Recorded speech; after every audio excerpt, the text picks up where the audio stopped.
everyone! Naimbag nga malamkanyayo. Good afternoon to all of you.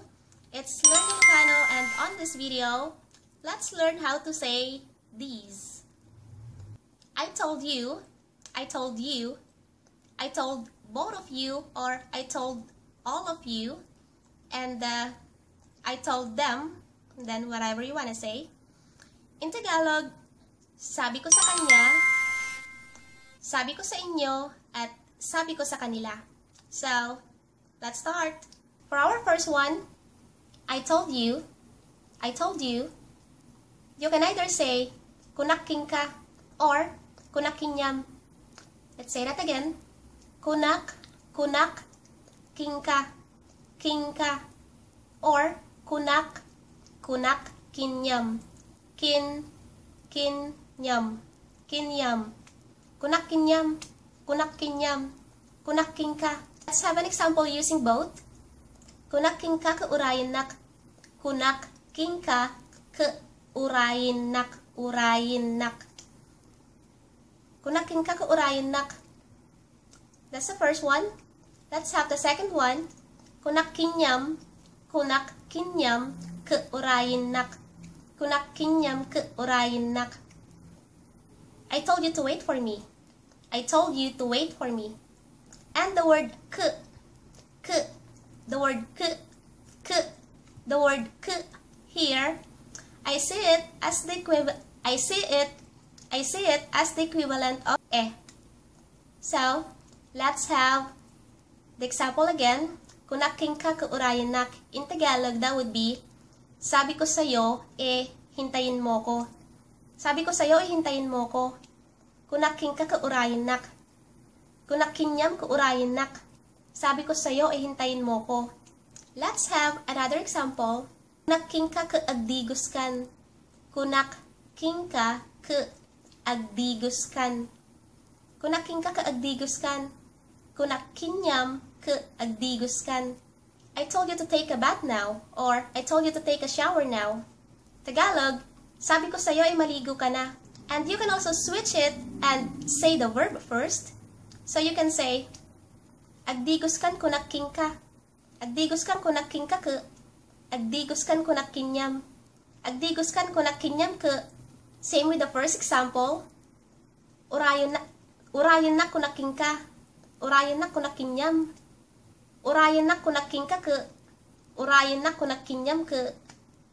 And when speaking to more than one person, and you wanna say, I told both of you, kunak kenyayo, kunak kenyayo, kunak kenyayo, kunak kenyayo, kenyayo, kunak kenyayo. In Tagalog, sabi ko sa inyo. Examples, kunak kenyayo ke urayin nak, kunak kenyayo ke urayin nak. Tagalog, sabi ko sa inyo, hintayin nyo ko. Sabi ko sa inyo, hintayin nyo ko. Kunak kenyayo ko urayin nak. And our another example, kunak kenyayo ke agdigos kayon. Kunak kenyayo ke agdigos kayon. In Tagalog, sabi ko sa inyo, maligo na kayo. And don't forget that you can switch it and say the verb first. Agdigos kayon kunak kenyayo. Agdigos kayon kunak kenyayo ke. Maligo na kayo, sabi ko sa inyo Maligo na kayo, sabi ko. Urayan nak kunak kenyayo. Urayan nak kunak kenyayo ke. Hintayin nyo ako, sabi ko sa inyo Hintayin nyo ako, sabi ko sa inyo. And for our last one, I told them, kunak kenyada, kunak kenyada, kunak kenyada.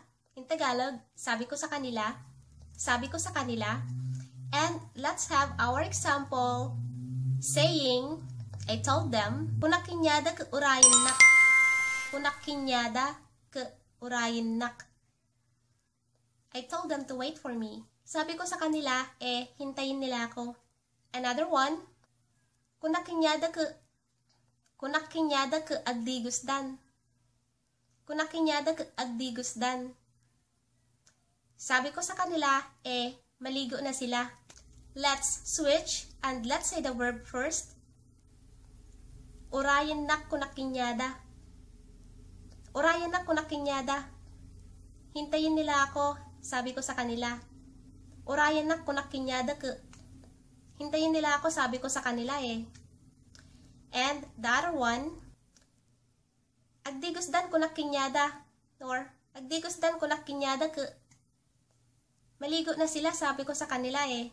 Maligo na sila, sabi ko sa kanila. That's all for our Learn Ilocano video for tonight. See you again on the next one. Good night. Bye.